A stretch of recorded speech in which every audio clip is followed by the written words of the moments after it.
Life is a series of moments, a constant ebbing and flow of contrasting seasons. At Iconic Farms, we understand that the seasons come with highs and lows. Although the lows serve their purpose as a time to plant seeds of new growth, we thrive for the moments of harvest. The moments where ordinary places, ideas, and people become extraordinary. Our hope is that the seeds we plant inspire you to envision and find your higher state of being, whether it be in the mountains, the ocean, or under a vast array of stars. When it comes to you, you'll know. Enjoy the high.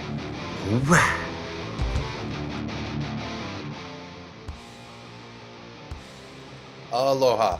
Thanks for joining us again for this week's Disposable Heroes.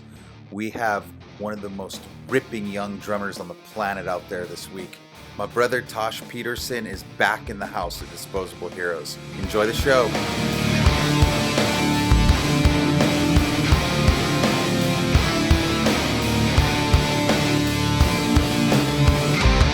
Welcome back to the show, Disposable Heroes, brother Tosh. I love it that the show's been around long enough that I can say welcome back to my wonderful guests. Yeah. And I'm more psyched to have you on a full episode because like that one episode that you were on was at NAMM, so we only scratched the surface. Dude, we talked for like 5 minutes and then I got distracted talking to other people. Yeah. But did you ever imagine that 5 minutes would turn into a lifetime of friendship with a bearded guy? Right? Bro. No, just so everyone knows, the backstory on that is met Tosh a few years ago. How old were you at that when I first met you? I was 16 because I had just done the filming with Kaz. I had done that Zildjian thing. Yeah, so he had just done this rad Zildjian filming with Kaz Rodriguez, another hammer that I've only scratched the surface with on the podcast. And we met in the back of the Zildjian Vic Firth booth. We talked for like 5 minutes, but we've literally been like in touch ever since. We talk all the time. Tosh hits me up for I don't know, just whatever, a laugh, and I hit you up for some fucking egg beater rudiments. You know what I mean? Yeah, bro, we fucking go back and forth all the time, man. It's so fun. Yeah, totally. No, you just run into those people in your life that you have that kind of instant connection with, and and I mean, it's just proof. You know what I mean? It's like I have just enough of a connection with you that's less than half my age as I do with your dad. That, like, you know what I mean? It's just the whole family is so rad, and it's just another pillar in this rad drumming community. So. On that note, what have you been up to lately, brother? Oh man, that was a killer introduction. God, I talk too much. It's fucking rad.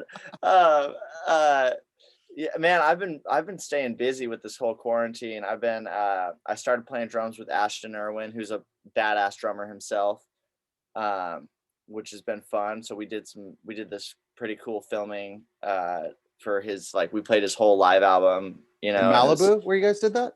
Oh no, that was with Johnny Good. So I've been playing with him too. But we did, with Ashton, it was like we filmed his whole album from front to back, basically, and we just did like a live show in the studio, and it was pretty rad.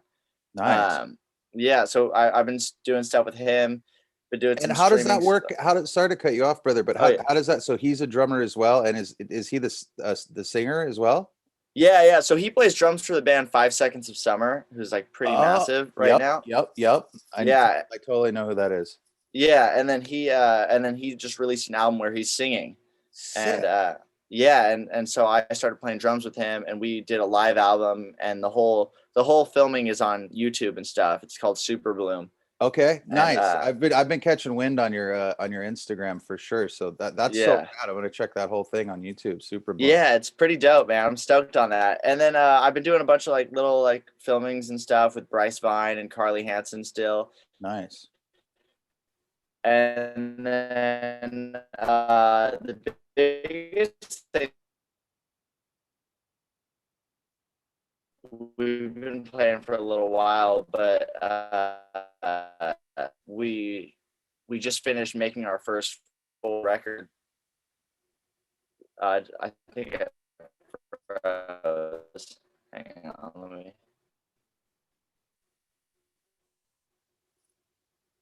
Hold on. Was that you? Hey, can you hear me? I think that was me, man. I don't know. It said my internet connection was unstable or something. Okay, yeah. No worries. I can just chop that out. That's why. All good. All right, rad. So yeah, we made our first full length record and with my band. And so that should be So coming out soon. go back a little bit before that though. So because basically pick up from your Carly Hansen, you're still doing some stuff with her and Oh yeah.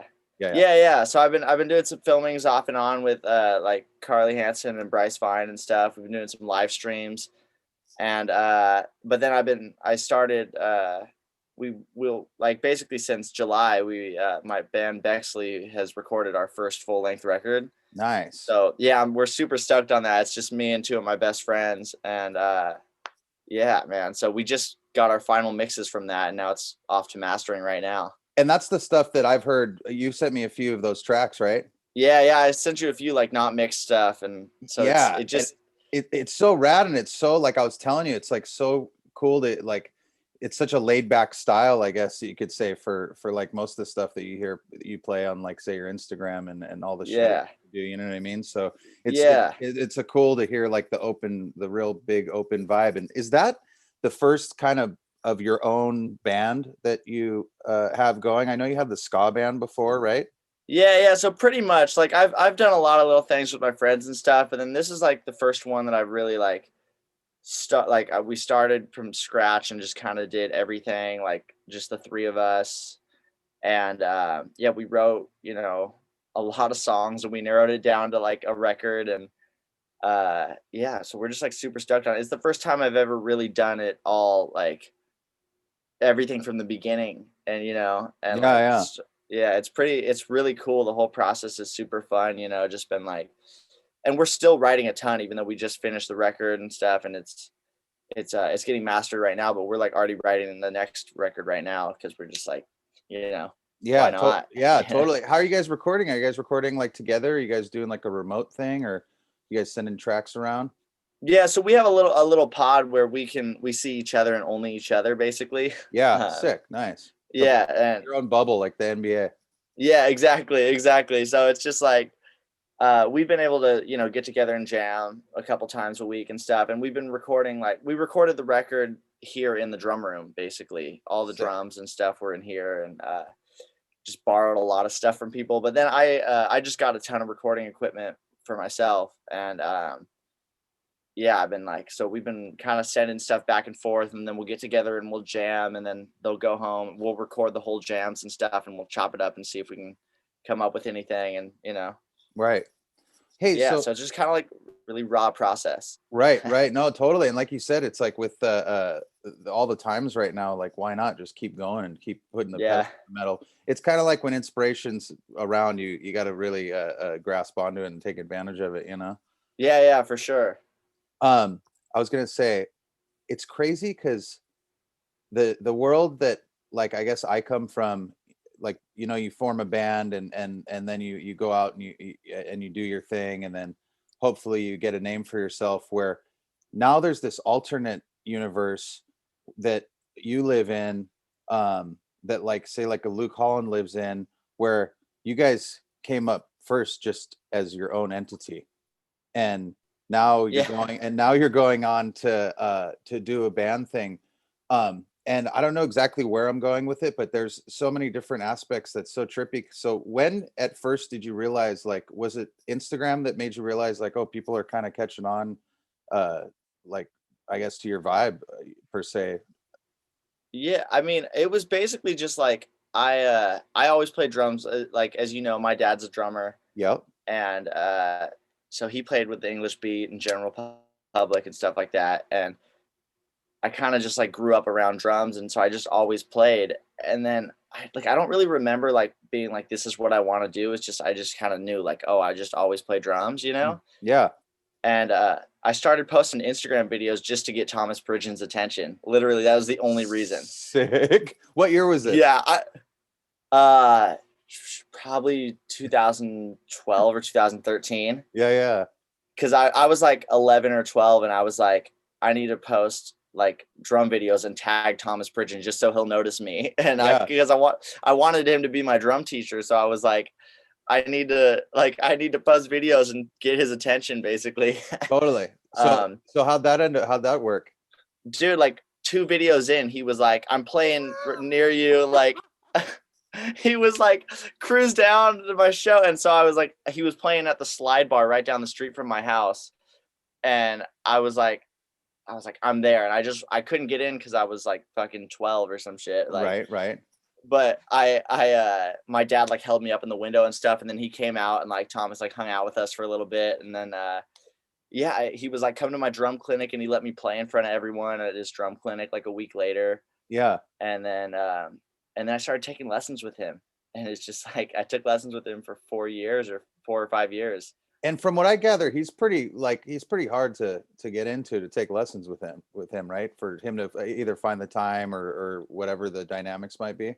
Yeah, it depends. It's like he does a lot of Zoom lessons and Skype lessons and stuff. And I was just like, I want to take lessons with you in person, like drum set to drum set. Yeah. And but he was really cool about it. He just was like, let's do it. Let's get set up. We got along really well. And he was fully like a mentor to me, because even after I started touring, so I started touring when I was like 16. Mm-hmm. And so I would like text him and be like asking questions about stuff. And he was just always like, really like a bro, he would help out with anything. Just like how like literally I've been on tour and I've had questions about stuff, and I'd like text you and stuff, like the same vibe. Like nice. I love it. Yeah. Oh, it's so, yeah. Hey, what was that first tour in 2000, or when you were 16, when you started going on the road? Yeah, so on my 16th birthday, I auditioned for Nick West, who's like the bassist. She played with Prince and stuff like that. Okay. So on my 16th birthday, and literally like a few weeks later, we were on tour in like Russia and stuff like that. Like, that's amazing. It was crazy, man, because I was such a big fan of hers before that I was like posting videos playing along to her songs and stuff. Yeah. So she noticed, and her manager hit me up and was like, do you want to audition? And it was my 16th birthday. And I was like, fuck yeah, dude. Wow. That's amazing. I was like, no, go on. I was just gonna say, like, no one could have been more prepared for that than me, just because like I already knew her whole catalog, and I just went in and learned everything. Like before I even got hit up for that, just because I was such a big fan, so it was like I went in and I was like, I am getting this gig, and I just immediately, like, we went on the road, and it was pretty consistent, Yeah, totally. And I would assume, just like knowing Uncle Doug, like your parents were psyched, right? That you're going to go on the road. No, like, hey, you're only 16, man. Yeah, they were just like so supportive. They were like, they knew that it's what I always wanted to do. And they were like, damn, they were like, we didn't think you'd get a job this quick. Like, they're like, first the lessons with Pridgeon, and now this. Jeez. Yeah. And we all dug Nick's music. So we were like listening to her all the time and stuff. So they were like, sick, that's a cool gig, Yeah. And like my dad drove me up to the audition and stuff. Like, and he, like, I was like, don't go in. I don't want him to think I'm too young or something. So I was like, so wait outside, Yeah, totally. That's amazing. But honestly, that's one of the things I keep like running into on this podcast is the parents. Like, everyone's parents are such the anchor that really like makes this quote unquote dream possible for majority of the people. You know what I mean? It's like having that stability in the home front, and that anchor is so critical. Yeah, it's really like, it's so important, just because like I always had my dad, he would like helping out with everything, Yeah. He would always just like, he would show me stuff, and then he'd be like, oh, you got that too easy, try this, now do it left hand lead, do it, like switch it up, and and then I always just wanted to impress him. And so I was always like, I wanted to, like, because I would like, it was kind of easy to impress my mom because she doesn't play drums, so she was just like, oh, that's rad, it sounds cool, like. Yeah. But like my dad being a drummer and being a really good drummer, I was like, I need to like go above and beyond and just like blow his mind every day. So, Yeah, totally. Has that translated for you on stage? I bet, right? For sure. Yeah. Because I definitely, I mean, you can see it. I mean, part of it's the passion, and then part of it's just the being comfortable up there, I think. And I would assume almost playing to that crowd of your dad the whole time was such like the ramp up to that. Oh, dude, fully. Like I went on tour and I was not nervous to play shows. And like my first tour, we did shows like for like 20,000 people, like nightly in Eastern Europe and stuff like that. and we were doing like these big festival gigs and like in Serbia and stuff like that. And I was not nervous for any of those because I was like, but I was nervous when my dad came to see me play because I was like, oh, he's gonna see me play with Nick, and like I was like, I have to impress it, like, but I was like, I can get up in front of all these people and I don't care, like I'm just doing, it's just kind of what, like, it's like a walk in the park, just because it's just like it's what I love to do, Absolutely. Do you remember a time that you didn't play drums at all? No, I don't. I Yeah. can't remember. I was so young. Like they had me on a drum set when I was like 2 and For stuff. sure. Just, like, For your dad's kit, right? Just like whatever, just hitting stuff because it's so rad to hit stuff when you're young. Yeah, it was so fun, like I don't remember, like I remember when I like started taking it like really seriously when I was like, I remember when I learned how to do a fill in between my hands and feet, and Okay. that's really when I was like, oh my God, I just did it. Like I cracked the code, like Yeah. I was like, I think I was like probably 10 or 11 when I really felt like, okay, I actually can like learn new stuff and not just play along to music and stuff, Totally. Were you playing along to certain things at that point when you kind of made that breakthrough? Yeah, well, so it was really, I used to watch like a lot of Thomas Pridgen videos, and that's where I would like learn. I would just like try to learn. I wasn't even really doing what he was doing, but I did what like I kind of thought he was doing, Yeah.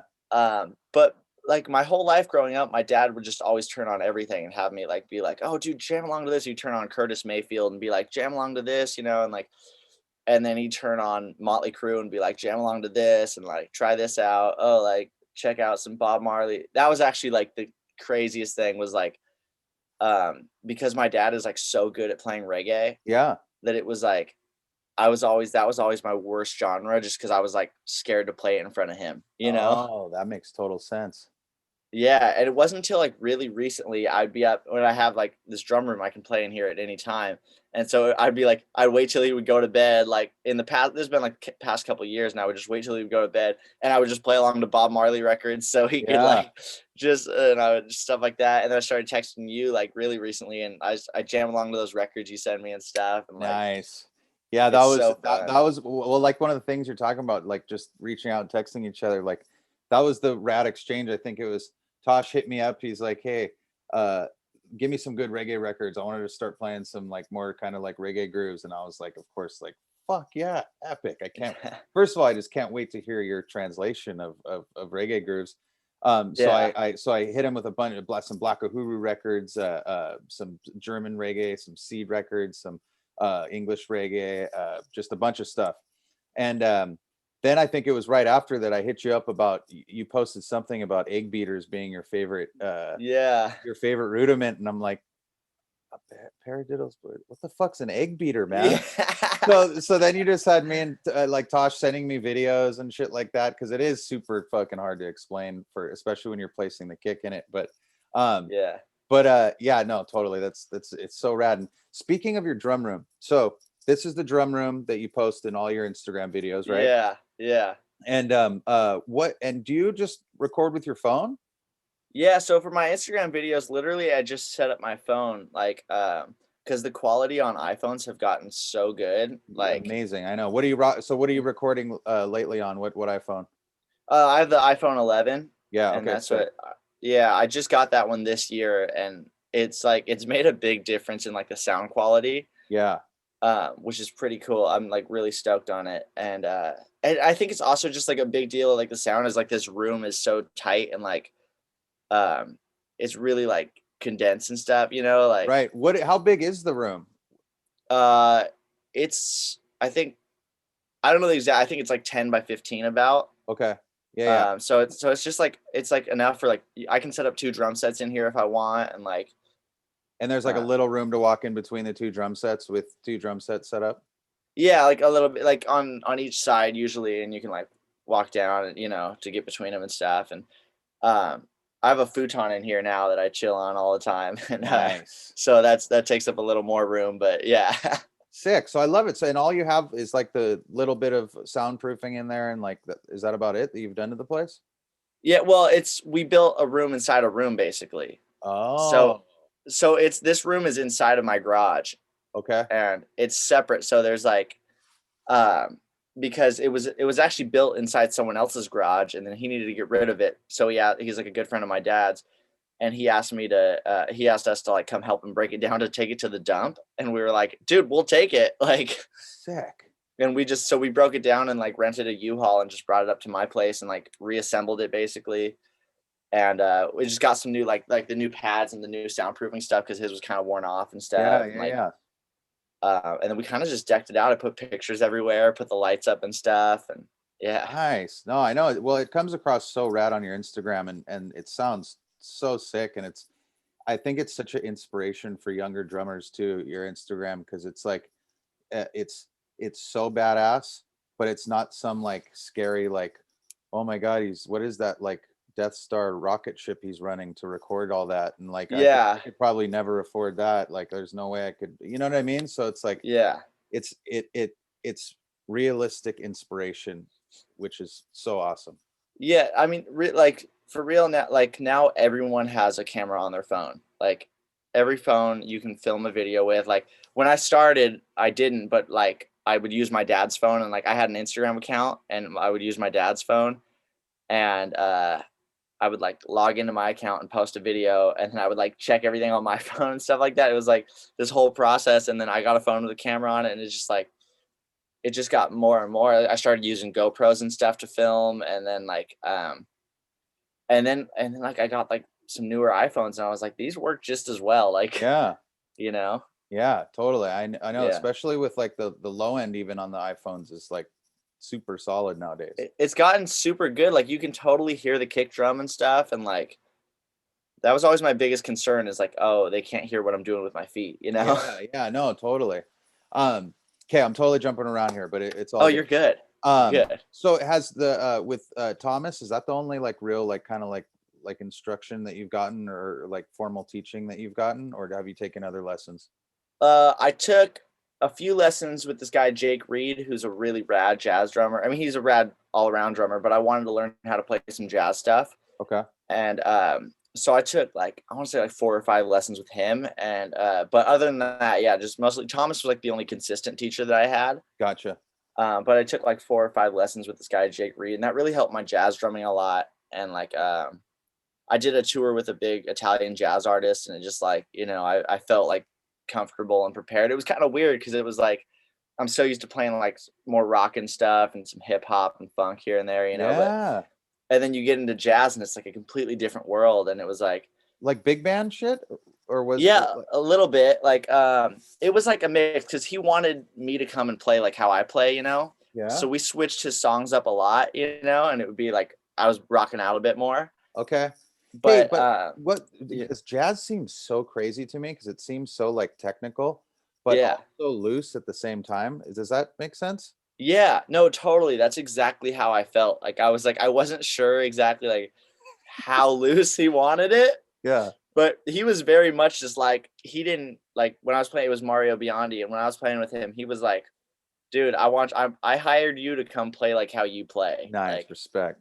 And yeah, he was like rad. He's like, you don't be nervous, just like come up and do what you do. And we were playing 2.5-hour sets every night in Italy, and it was so rad to like 10,000 people. Wow. It was so cool. That's insane. How'd that gig come about? We opened for him when I was playing for Nick West at a festival. Oh, sick. And so then he became a fan of yours, I guess. And yeah. So it was actually kind of funny story. I didn't know who he was, but it was a festival. It was the biggest show I've ever played to date. Actually, it was like 23,000 people, and I was like psyched, you know? Yeah. And I was like, but I didn't know who the headliner was. I just knew he was like an Italian jazz artist or like jazz R&B dude. Like, and so I'm like, before I go on, he's like, man, he's like, I saw you sound checking. You're a great drummer. And I was like, thanks, dude. Are you playing tonight? He's like, yeah, in the headlining act. And I was like, oh, what instrument do you play? And he's like, yeah, I sing. I'm Mario Biondi. And I was like, oh, I'm sorry, dude. That's rad. You know, like, yeah. It was funny, dude. I made a fool of myself, but he was like, he loved it, dude. He was stoked. And yeah, it seems like people like at that level, a lot of the times they like respect that kind of shit. They're like, oh, yeah. Fuck, that was epic. Yeah. And then he hired me to record one of his songs. So I did the single, and then like a few weeks later, I had stopped playing for Nick and I started playing for Carly in that time. Yeah. I was on tour with Carly, and they called and they were like, "Hey, do you want to come to Italy for 6 weeks and play with Mario? Like, we love the song that you did. We're promoting it. We're doing a tour that's promoting that record. Yeah. And do you want to come be his drummer for this 6-week tour?" And I was like, "Fuck yeah, I do." And then what? And so are your parents at this point like, damn, these are all just amazing gigs, son? Yeah, they were just like stoked that my dad was like fucking bummed because he had taken so much time to come on tour with me with Nick and all that stuff, and then I was on tour with Carly, and he was like, "Oh, I can't like go to any more stuff." And so my mom was like, "I'll fucking go to Italy." So I was like, I flew my mom and sister out to Italy, and then I had like 5 days off in Rome, so I brought my grandma out, and we like hung out there for Christmas. It was so beautiful. rad. Yeah, that sounds magical, man. Yeah. Seriously, that's like one of the greatest things about traveling is when you can share it with loved ones like that. Yeah, exactly. It was awesome, man. We had a great time, and it was just so cool, like getting to spend like, because when you're on the road, especially when you tour like other countries and stuff, you're there for a couple days at the most. Yeah. It's see like anything. Yeah, you play the shows and you'll cruise around the city for like a couple hours before sound check or something, Totally. like to go get food or something. Yeah, but like with Mario, it was like I had a day off in between every show. I had it was like I had like my own car driving me to every gig, so I could I could wake up and I would just like explore and cruise around, and like it was awesome. And we were only in Italy, so it was like it's like Italy is not that big, dude. To be there for 6 weeks, I saw a lot of stuff. It's like Florida, man. It's like the size of Florida. For real. That's some Playboy shit though. That sounds like the Josh Freeze Sting service right there. Your own car and everything. I love it. Hey, what were the like arrangements and the songs the same every night for Mario? They were the same every night, but they were very different from the record. Okay, they like live versions of the songs, basically. Yeah, so it was pretty much the same every show, but we had 2 weeks of rehearsals before the tour started. Nice. And so we rehearsed for 2 weeks and got a set together. And like he told me to learn a bunch of music, like, or that his manager and music director like sent me. They were like, "We'll probably do these songs." Yeah. And so I was like learning them spot on. And then I got out there and they're like, "Oh, we just meant like get the vibe kind of, because like he's gonna change it a lot in rehearsals." And it was crazy because a lot of times when you're rehearsing, like playing for an artist, it's like the music director and the band, and you figure the stuff out, and then the artist comes in and just does their part, Yeah. But like Mario was there every fucking rehearsal from the beginning to end, and he was like wanted to be a part of it, and he was just like stoked and amped on it the whole time, and he was like, yeah, it was killer. Nice. That's rad. Back to the spirit of jumping around. What when did you start playing to a click track, and did you always play to a click track? Yeah, so I was like, by the time I could like play along to music, I would say I don't know how old I was. I was probably like 5 or something when I was like really jamming along to, like, I would like pick out songs I wanted to play and I would jam along to them. Totally. My dad would like set up a click and be like, "Jam to a click track, do everything you practice to a click track," because he's like, because you don't want to be one of those dudes that's all over the place, Yeah. Well, because it's interesting because you can play along to shit that's not on a grid and be playing along to it and get some kind of like different tendencies, which may be good or bad, you know what I mean? Yeah. Pushing in the chorus a little bit and like this and that. Yeah. It's you kind of want that. And like my dad was always like, be able to play to a click track, because my dad like has a hard time playing to a click. And he was like, you should be able to play to a click. He's like, but you shouldn't have to rely on the click, kind of, Yeah, I like that. That's a good one. But I think the hardest thing is like being able to get like the feel good, is like being like, you have to play with other musicians to get it to feel good, right? Well, totally. Well, you know what? It's funny. It makes me think of that video that we did together where Tosh sent me a video. We were going to do like a 2-drum mashup thing that Vic Firth ended up posting on their Instagram. And you sent me a video that was basically like, well, it was like 16ths on the hi-hat, and then like, yeah, you explain it, because I just filled in the holes. Yeah, so I was doing like the downbeats on, I think it was like eighth notes or something like that, and then like you were doing the upbeats or the other way around, and then we like kind of switched and stuff like that. Yeah. Well, the reason I thought about it is no, that's what it was. Is you were playing the holes of the click. Like you weren't playing where the click beat was. You were playing on the up. Yeah. Yeah, you were playing on the upbeat. So then you sent it over to me, and then I played on the downbeat, and together it sounded like this crazy like double kick extravaganza. Yeah, it was crazy. Yeah. It's so cool. But that's what I mean. That like I know because that's like the absolute worst case scenario of falling victim to the click is becoming robotic. Yeah.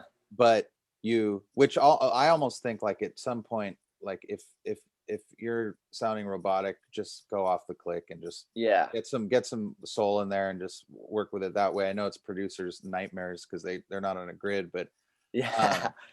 But there's people like Benny Greb that they like just play along, like they like toy with the click basically. Yeah. Because they're so comfortable around it. Like it's like, you know, one of those scenes in the movie where someone's like jumping on like a rock path across like a river or something like that. It's like they can do that with the click track. And okay, I'm gonna go under it right here. I'm gonna go on the side of it. I'm gonna go down on the downbeat. It's I'm insane. gonna go like and in that sense, you're like, first of all, you're not human. And second of all, it's like, there's no, I mean, it's the best case scenario ever, I guess, for a click track. Cause it's, you know what it is? They're just using it as another instrument. Yeah. You know, which is why it's so magical, but it's crazy, dude. It's so cool. Like seeing like, especially like you were saying, like Benny Greb, like that dude is like, not like, he's not of this world, dude. He's like, he's insane. And the way he plays around it, it's like, you would honestly think it's someone in the back like playing claves or something like that. No, it's I'm telling you, when you see it done in such an effortless way, it's so amazing. Yeah, it's so cool. But like, I'm also jumping around too, but like that's what it's all about. Go. I love it. Yeah. So with Nick, for the first year and a half of my touring experiences, like we didn't play to a click the whole time I played with her. So there was no tracks or anything? No. Sick. It was all like live. It was all live. It was like drums, bass, keyboards, guitar, and then like a couple background singers. Yeah. And we did everything. And it was like, there's no tracks, no click, you know, it was just live rock and roll and stuff, you know, like she was like, she would always say like, think of this like if John Bonham were playing for Prince. Like, wow. She's like, that's how she wanted it to be, you know? And I thought that was like the coolest thing ever, you know? Yeah. And so it's kind of cool not playing to a click because I like in my mind, I had imagined like every gig I would do would be to a click track before I started touring or anything. And so I was all like prepared for that. And then they were like, dude, just fuck it. Just go and fucking like, if one night I want to play it faster, we'll play it faster that night. And if one night we want to like lay back, we can lay back, you know? Yeah, for sure. And then all the other gigs have been like the touring gigs you've been playing to grids. Yeah. So with Carly, Bryce, Ashton, Mario was like, some of it was to a click, some of it wasn't. It was like a little off and on, you know? Yeah. I imagine jazz, you can't get too much to a grid with jazz, huh? Yeah, a lot of times they would have like a click count us off and then we would start going and like, nice. I like that. Yeah, it'd be kind of cool. Nice. What's some other drummers that you grew up listening to and that you've been listening to lately? So like growing up, I would say like obviously Thomas, my dad, like Dave Grohl, Chad Smith, like those dudes are like, because I grew up listening to their band's music, you know. 100%. Like John Theodore, that guy's insane. Yeah. Like we did with Nick, we did a gig with Queens in Queens of the Stone Age in Switzerland. And so I got to watch him play. It was the raddest thing ever, dude. I bet. And in Switzerland, like I've been to Switzerland before. That place is fucking not of this earth. It is magical. It's so fun, dude. It's so fun. And it's just so pretty. Everything's so nice. You're like, oh my God. Yeah. It looks like another planet, right? You know, no, like it's full Narnia. It's like Narnia. We were on tour with the Mad Caddies in like 2006 in this little RV, and had this overnight drive over the Swiss Alps and like watched the sunrise, and like it was crazy. It's so cool, dude. It was so fun because Carly had toured a little bit with another drummer while I was on tour with Nick, and then when I stopped playing for Nick, I started playing for her. But Carly had never been to Europe before. Yeah. So I was with her like her first time, and it felt like I was going again for my first time. Like, you know, like yeah. it was so cool. Like, and we were on a bus, like sharing a bus with that guy Youngblood. Okay, yeah. And so we did a tour with him. That was Carly's first time in Europe. So we shared a bus with them. And it was like the raddest thing ever. Like she would always be getting up and stuff. Like, dude, look at the sun. Look at this. Like, you know. Yeah. Like, was it one of the double-decker buses, right? Yeah. Thick. I know. And those have those like pods. These tour buses in Europe, these double-decker ones, they have these pods in the front that you can almost sit out and like, it's like you're flying in a spaceship pretty much. Yeah, it's the sickest thing ever. And like no one else used those. They would all be on the bottom lounge. I was like, dude, Carly, you got to come check this out. You know, it's like full flying saucer rolling through Europe. Yeah, it was so crazy. That's so rad. Hey, I mean, I'm sure they've jammed with other drummers. Like you said, Carly had another drummer before, but is there ever a point where you're so in demand that you're like, oh shit, guys, I gotta choose someone I go with? Or if the new band starts touring, is that your priority? I mean, it just depends. It really just like it hasn't been too hard recently, like because like with Bryce, I play drums with Bryce Vine too, and he has another drummer that we rotate.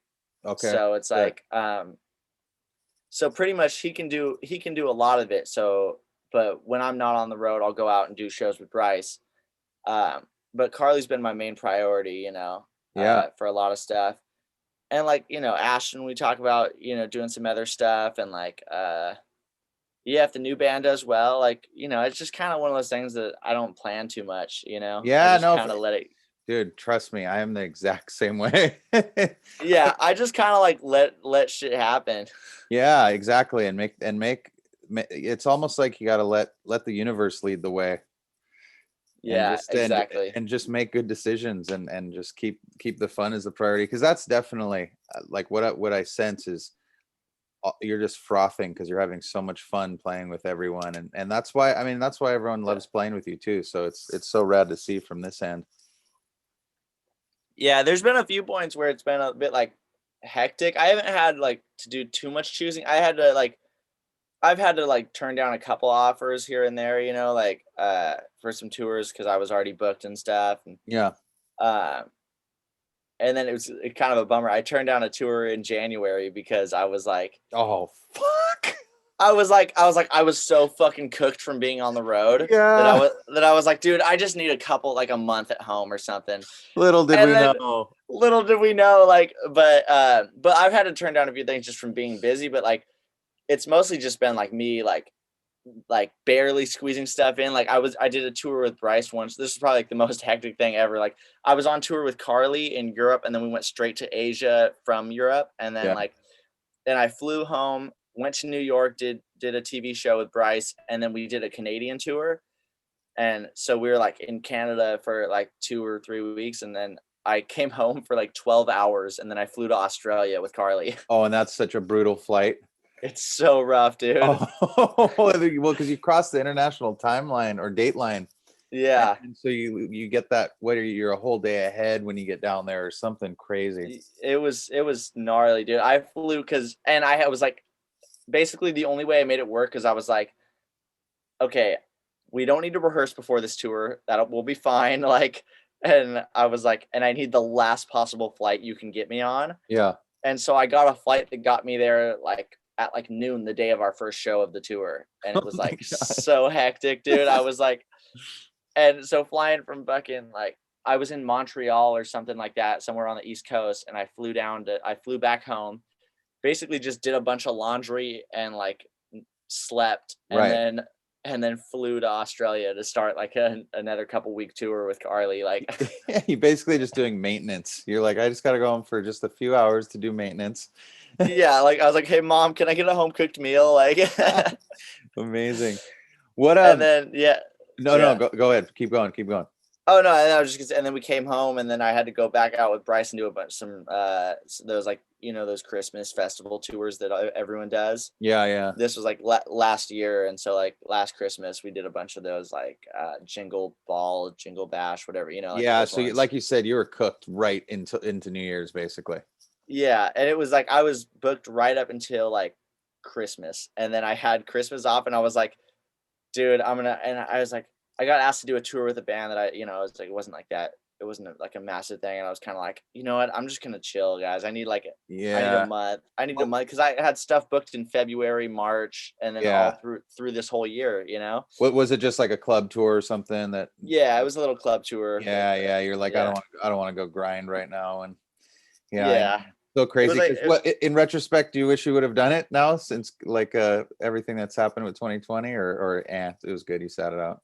I mean, like I would have enjoyed it. Like looking back, I say that I wish I would have, but to be honest, I would have been so cooked and tired the whole time. I would have just been like waiting to get home, kind of. Yeah. Hey, well, back to the universe leading the way. You were letting it lead the way, and at that time, that was the right decision. So that is obviously the right decision.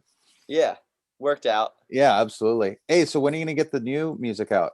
Are you guys? You said you guys are gonna keep recording, but is there a finish line or? Yeah, so we finished the first record. It's getting mastered right now. It's self-titled Bexley. And then and what's the name? I think you explained the name to me, but I'm spacing. What's so it's Bexley, Bexley. Yep. And basically Amanda, the singer, her boyfriend Steve, who plays in the band, he works with like Gwen Stefani and St. Vincent and some other really cool gigs and stuff. And nice. He was on tour, and she came with him in England, and she saw the name Bexley on a trash can and was like, "That's the band name." Dope. Yeah, and so that's how we got it. Like, that's just kind of how it came about. Did you guys I don't want to say steal, but did you guys get inspired from the logo on the trash can for the font at all? Oh yeah, dude, 100%. Straight the whole thing. We just stole the trash can. I love it. It's because it's a city in England. Oh, Bexley, okay. England. Okay. Gotcha. Nice. Yeah. That's so rad. I love that. I love kind of like monumental, non-monumental stories like that. You know what I mean? Yeah, totally. It's epic, right? Yeah, it's so epic.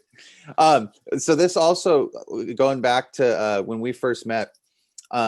I don't know if like a lot of people probably don't know out there, but I hit you up when it was Vaughn Aaliyah, one of our artists on our record label, was looking for someone to play drums on one of her songs, Show Me. And I was just like, oh, perfect. I think Tosh would be the guy. So again, thank you for playing drums on that song. Anytime, man. Yeah, that was such a rad experience, man. Like that was so cool to link you guys. And I can't wait for you to play it live with her someday. I know, man. We've been talking about it for so long, and like it'll happen eventually. Yeah, exactly. We've even been talking about like we want to do just like a cover for Instagram or something soon. Oh, just like, that would be rad for sure. We stay in contact a lot. Like we talk. Yeah. We've gone out. We've gotten tacos before. She's in Long Beach now, I think. Yeah, she's like right down the street.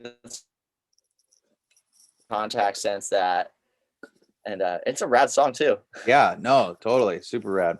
Well, yeah, that'll be dope, man. She's got a new album coming out too that we're putting out, I think, by like spring of next year. I don't know if you got to hit her up and tell her to send you some of the music that is going on her new record. Johnny Cosmic produced it from Stick Figure. It sounds sick. Yeah, it sounds super rad, but get her to play you some. You'll be stoked. Yeah, definitely. I will. I'll hit her up. Yeah, man. So let's see what else. What was it like growing up out in the area that you grew up in, as far as, because you said like going to trying to go to a show at Slide Bar. Obviously you're too young.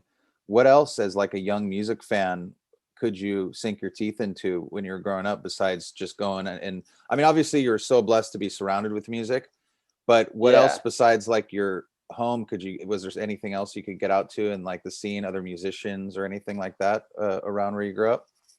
Yeah, I mean, it was kind of like there wasn't a lot of musicians that like took it as seriously as I did. Like Mm, growing up, like I was just like so like obsessed with it, you know? yeah. And But your vibe is so like kind of go with the flow at the same time. So it's like yeah. it's this super rad because like I see what you mean. Obviously, you're so committed and your drive is like you know, it's all about who works the hardest, is like they say, and you like to work hard like a motherfucker.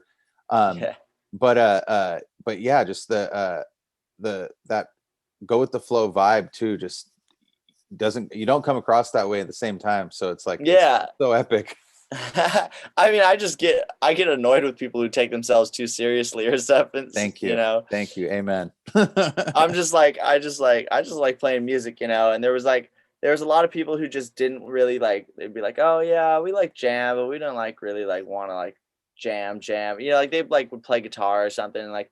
But like I had like a few friends, like my good friend Gus and my friend Jose, both like we kind of just like grew up together, and we just like played just us like together, like, you know, back and forth, me and Gus or me and Jose, and we would just like jam all the time, you know. And it's like I think it's really like important to be able to play with other musicians, but I really didn't get to like do that a whole lot until I was older and started touring, to be honest. Like Right. I didn't What like. what about going to shows? Like going to see shows when you were younger? Yeah, that's what's pretty cool is it's like there's so much music down here and everyone plays in Orange County, you know. So it's like Yeah. my dad would always take me to shows, and like there was like a lot of drum clinics and stuff in LA. Like we'd go see like whoever, Nick Smith, any like rad drummers, Ron Allen, like a bunch of people like that. Like there's like he was always taking me around to different shows and stuff. Obviously seeing my dad play, you know, was Yeah. awesome. You know, I Yeah. would like Did you see him play a bunch? I used to see him play like all the time when I was really young, and then he when I was like a little bit like older, maybe like 9 or 10, he stopped playing as much. Uh-huh. But like he still plays, and he plays at home a lot. He just doesn't gig as much anymore, you know. Right, right, totally. Uh, he's like not retired person. Right, right. I know for He just sure. chills. And what does he when he comes and visits you on the road, what does he do? Does he just hang? Yeah, he'll just come hang. He'll like to get in there, change some heads and stuff, you know, like Nice. yeah, I've like it'll be funny, like we'll be I was doing like the Ashton filming, and he was coming by, and he was all like picking my drum tech's brain and stuff, and like going on like talking with him about stuff. Like, well, but have you ever tried doing it like this? Like, I'm like, Dad, this guy's like worked with everyone. Like, That's so epic. yeah, it's so funny. He's like so into it. It's so rad. That's so rad. Do you and your dad share a kit at home right now, or does your dad have his own kit set up in the jam room? We pretty much just it's whatever kit's set up. I like to leave one in here so it doesn't get too cluttered, you know. Right. How many do you got? I got a couple, man. I got like really I have like 4 or 5 that I use, and then I got a few other just like pieced together ones and stuff. Right. And like but I got like 4 or 5 that I rotate between. I'm not like officially on a drum company, so I just kind of play like a bunch of random stuff, you know. Interesting. How come? How come you're not in a drum company? You just haven't found the right situation yet, or? I guess so. Really, I mean, I just haven't like, you know, Yeah. just haven't kind of. I mean, like, I've had a lot of people, just like a lot of smaller companies, give me sets. I had like, you know, Scott was able to get me a PDP kit for a tour, like, you know, but like nothing like really like. I just haven't found the right. Yeah, I guess just the right connection to like officially sign with anyone, you know. Yeah, yeah. Or like you said, Um, just the right situation hasn't presented itself. yeah, and I'm just like I'm not really in a rush. I like whatever happens happens. I like playing what I have, you know. I have a lot of cool stuff that I like playing. Yeah, for sure. Uh, What's the main kits that you see in your videos? so you see like that it's a Love Custom Drums like orange kit. Yep. That one's aluminum. It's made out of metal, so it's so rad. The toms and the floor tom and the kick drum? Y- Everything's made out of metal, dude. No shit. Is it one solid piece or is there a seam in it? There's a seam in it, I think. Okay. Damn, Yeah. that's crazy. You'd think it would sound like way more like wild being aluminum. Yeah, it's honestly, I think it's just because I play like I tend to use like thicker heads, you know. Yeah, the And Aquarians. that'll like, yeah, like I use like those like the reflectors are kind of thick and it just kind of muffles it and like gives a nice warm tone. Totally. Do you throw some big fat snare drums on some of your drums sometimes? Yeah. Once in a while, I like using it. I like having a side snare with the big fat on it. Yeah, for sure. And it works so perfect. Like it's just so fun having two snares, you know? Yeah, totally. And you keep one over where, like, say I put my timbali, right? Yeah. Pretty Yeah. much. Yeah. Sick. It's so fun. I also have like this thump drums, like it's a snare, but I've been using it as a timbali recently. Uh-huh. Like it's so fun. I've been thinking of you. I was gonna send you a video the other day. I'm gonna Sick. make one today and send it over to you. It's so rad. And then do you take like you mean you use it as a timbali as in you took the snares and the bottom head off of it? No, I just crank it up and Just make it crank sound it like up. timbali, and then I Oh, just turn the sick. snares off. I just turn the snares off. Well, yeah, no, that's just like you got to think about even Aston Barrett, Bob Marley's drummer, like a lot of those gnarly ringing, what you'd think is a timbali, was almost just a lot of the time his snare just cranked up. So Yeah, because it was just so sick. It was just that, and cross stick is basically all, like the only open snare you would hear was him doing those fills that were very timbali like, you know? Yeah, exactly. I was tripping the other day listening to "Could You Be Loved," and like that's like it sounds like a groove that would be like from the Bee Gees or something like that. Yeah, you know? that four on the Oh yeah. And it's kind of four on the floor, but with that like techno hi-hat pattern or something, Yeah. Yeah. It was tripping me out. It's so cool. I had never noticed that before, and then I was like listening. I was like, dude, this is a really cool